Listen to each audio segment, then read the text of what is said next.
प्राची जी। मर्जी, जब लोग मेरे साथ गलत करते हैं तो मैं अपने मन को यह कहकर शांत कर देती हूँ कि एक दिन ईश्वर न्याय करेंगे, बट फिर कुछ दिन बाद फिर से मन अशांत हो जाता है। महाराज जी, वो स्थायी वैसे मतलब अब ये बात पचे ना पचे, लेकिन सच्ची बात बताएं, हमारे साथ गलत तभी होता है जब हमने गलत किया हुआ होता है। आज गलत किया हो या कल गलत किया हो, नहीं, कोई गलत नहीं कर सकता। हम ये हृदय की बात कहते हैं, इसीलिए पहले कहा पचे ना पचे आपको, कि हो सकता है कि आपको आज लग रहा हो कि मैं गलत नहीं हूं, लेकिन कल हमसे जो गलती हुई है उसका परिणाम हमें आज भोगना पड़ेगा।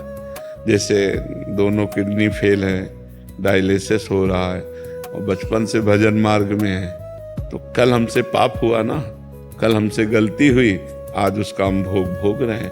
तो अगर हम थोड़ा विवेक जागरण करें अपने अंदर और प्राप्त दुख को अपने द्वारा किए हुए कर्म का ही माने कि कोई न कोई हमारे द्वारा कर्म हुआ होगा, उसका फल हमें भोगने को मिल रहा है, तो हम आनंद पूर्वक दुख भोग सकते हैं। और अगर हम किसी व्यक्ति को मानेंगे कि ये व्यक्ति दुख दे रहा है तो थोड़ी देर समन कर सकते हैं, फिर उसके लिए हमारा मन बुरा सोचने लगेगा, और ऐसा सोचना अपना पतन कर लेना है।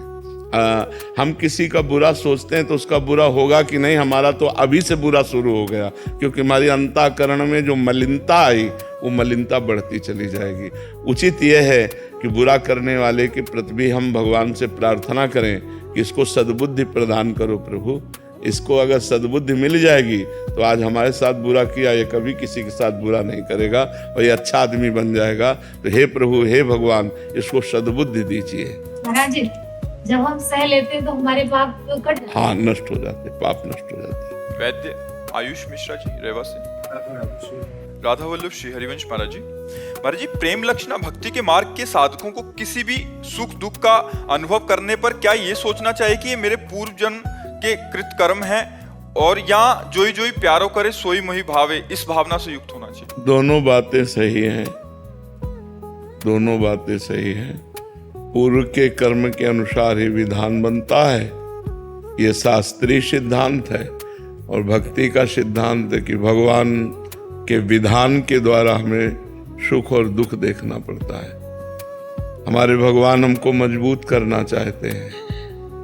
जैसे दुख है गरम और सुख है शीतल ठंडा। दुख उष्णता ताप पैदा करता है ना, हृदय जलता है ना, और सुख शीतलता प्रदान करता है, ठंडा हृदय। तो ऐसे कांच में कंकड़ मारो, देखो कांच टूट जाएगा, लेकिन उसे गरम ठंडा गरम ठंडा गरम ठंडा करते करते बुलेट प्रूफ बना दिया जाता है, नहीं बन जाता? गोली मारो तो नहीं टूटेगा। ऐसे ही हमारे हृदय को भगवान मजबूत बनाना चाहते हैं, हमको बलवान बनाना चाहते हैं। तो हमें कभी विपत्ति कभी सुख, कभी विपत्ति कभी सुख, ऐसे दे देकर हमारे हृदय को विपत्ति सुख दोनों के ऊपर पहुंचा देते हैं कि न विपत्ति का प्रभाव पड़े और न सुख का प्रभाव पड़े। बड़े बड़े भक्तों के जीवन में देखो किस प्रकार के दुख आए हैं, बड़ी बड़ी विपत्तियां आई हैं, लेकिन भगवान के आश्रय से और भगवान के भजन के बल से वो विपत्तियों से पार हो गए हैं। तो दोनों सिद्धांत ठीक हैं। जो हमारा पूर्व का पाप कर्म है वही हमको भोगना पड़ रहा है, ये भी सिद्धांत ठीक है। और हमारे भगवान जो विधान कर रहे हैं वो हमें भोगना पड़ रहा है, ये भी विधान ठीक है। जोई जोई प्यारो करे सोई मोहि भावे। भक्ति में प्रधानता तो इसी की रहती है कि जोई जोई प्यारो करे सोई मोहि भावे, और उसमें वो कृपा का अनुभव करता है। भक्त दुख में विपत्ति में कृपा का अनुभव करता है, सुख में संपत्ति में दया का अनुभव करता है। जब सुख संपत्ति मिलती है तो भगवान दुलार कर रहे हैं, और जब दुख विपत्ति मिलती है तो भगवान हमें मजबूत कर रहे हैं।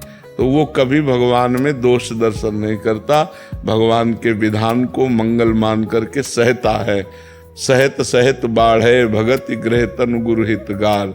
जो जितना सहनशील होता है उतने उसकी भक्ति बढ़ती चली जाती है। तो भगवान हम कमजोर लोगों को मजबूत बना रहे हैं, हमें परिपक्व कर रहे हैं, अपने प्रेम रस के पान करने के योग्य हृदय बना रहे हैं। हमें ऐसी भावना करनी चाहिए। है बड़ा कठिन नहीं, अनुकूलता तो अच्छा लगता है, लेकिन प्रतिकूलता में भगवान की कृपा है हृदय कांप जाता है, नहीं कांप जाता? प्रतिकूलता की संभावना मात्र से हृदय कांप जाता है कि नहीं कांप जाता? फिर प्रतिकूलता में भगवान की कृपा देखना, ऐसा नहीं कि आरोपित करना कि अरे कृपा ही है, ऐसा। वो देख रहा है कि ये जरूरी था, अगर ये ना होता तो हमारी ये उन्नति आध्यात्मिक ना होती। जो आंतरिक आध्यात्मिक उन्नति होती है वो तभी होती है जब संसार का राग नष्ट हो जाए, और संसार का राग तभी नष्ट होता है जब प्रतिकूलता मिले। जैसे हम आपसे बहुत प्यार कर रहे हैं और आप हमारे साथ प्रतिकूल व्यवहार करें तो जो हमारा राग वो नष्ट हो जाएगा। तो हमारा वस्तु में, व्यक्ति में, स्थान में ये राग होता है। तो भगवान कृपा करके प्रतिकूलता और विपत्ति और संकट देकर के हमको संसार के राग से ऊपर उठाते हैं, तब वो राग भगवान की तरफ बढ़ता है। उसी राग को अनुराग कहते हैं, प्रेम कहते हैं। जो हमारा प्रेम बटा हुआ है वो तभी समिटता है जब भगवान कृपा करते हैं। जो स्थान, दृश्य, जहाँ जो, वो सब चिपक जाता है मन हमारा, और भगवान कृपा करते हैं कि कहीं मन चिपके ना, मेरे चरणों में आए।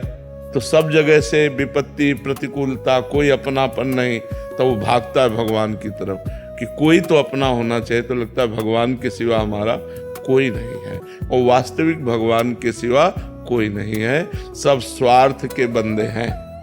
स्वार्थ नहीं पूर्ति होने वाली तो तुम्हें पहचानेगा नहीं सगा भाई भी, और स्वार्थ की पूर्ति हो रही तो सब कोई पहचान लेगा। स्वार्थ की पूर्ति में ही संसार प्रेम मानता है, और भगवान निस्वार्थ प्रेम करते हैं। भगवान ने ही हमको सब कुछ दिया, हम उनको क्या देंगे? हमें जीवन, धन, खान पान जो भी भगवान ने ही तो दिया है, हम उनको क्या दे सकते हैं? तो भगवान अहेतुकी कृपालु है, अहेतुकी कृपा करते हैं। पर कभी कभी कृपा का इतना भयानक रूप होता है कि सह पाना बहुत कठिन होता है। भगवान ही सहा दे, नहीं इतना भयानक रूप कृपा का आता है, लगता है अब तो नष्ट हो गया, अब तो मर गए, अब तो क्या। पर वास्तविक वो कृपा होती है, पर भयानक रूप में कृपा आती है। जैसे मानो प्रहलाद जी के ऊपर कृपा है। अब कितना कष्ट दिया हिरण्यकश्यप ने, तो अगर कष्ट न दिया होता तो भगवान की महिमा कैसे प्रकाशित होती? प्रहलाद जी का भक्तराज पद कैसे होता? पर वो सब कृपा है, पर इतनी भयानक कृपा थी कि जिसको सुन पाना कठिन लगता है, सह पाना तो बहुत कठिन। विष पिलाया गया, सांपों से डसवाया गया, पर्वत के नीचे दबाया गया, जल में डुबाया गया, आग में जलाया गया, तलवार से काटने का प्रयास क्या कि हाथी से कुचलाया गया, कृत्या उत्पन्न करवाई, मारण का प्रयोग किया गया, लेकिन बाल बांका नहीं हुआ। भगवान के भरोसे सब बच गए। तभी उनको हम पहली श्रेणी में, भक्तों की जब नामावली गाते हैं तो पहली श्रेणी में भक्तराज प्रहलाद, नारद, पराशर, पुंडरीक, व्यास, अम्बरीश, शुक, शौनक, भीष्म, दाल। तो सबसे पहले किसका आया? प्रहलाद जी का, क्योंकि सबसे ज्यादा विपत्ति किसको मिली? प्रहलाद जी की, और कम अवस्था प्रहलाद जी की। 5 वर्ष के बालक, इतना कष्ट। तो भगवान के मार्ग में हमको जो विपत्तियां, संकट मिलते हैं, सही पूछो वो कृपा है, पर वो कड़वी कृपा है, कड़वी कृपा है। वो अच्छा नहीं लगता किसी को, पर भक्त को कृपा का अनुभव होता है। प्रतिकूलता बहुत बड़ी कृपा है, पर वो समझ में नहीं आती, वो बड़ी भयावह होती है, इसको समझना कठिन है। बस खूब नाम जप करते रहो और भगवान से ये प्रार्थना करते रहो कि दीजिए प्रतिकूलता, पर हमको बल दीजिए कि हम सह जाएं। हमको इतना ज्ञान दीजिए कि आपके द्वारा दी हुई प्रतिकूलता में हम कृपा का अनुभव करें। नहीं तो महाराज हम टूट जाएंगे, हमारे में इतनी दम नहीं कि आप प्रतिकूलता दें हम सह जाएं। अनुकूलता में तो सबको लगता है कृपा है, लेकिन प्रतिकूलता में कृपा का अनुभव कोई भक्त करता है।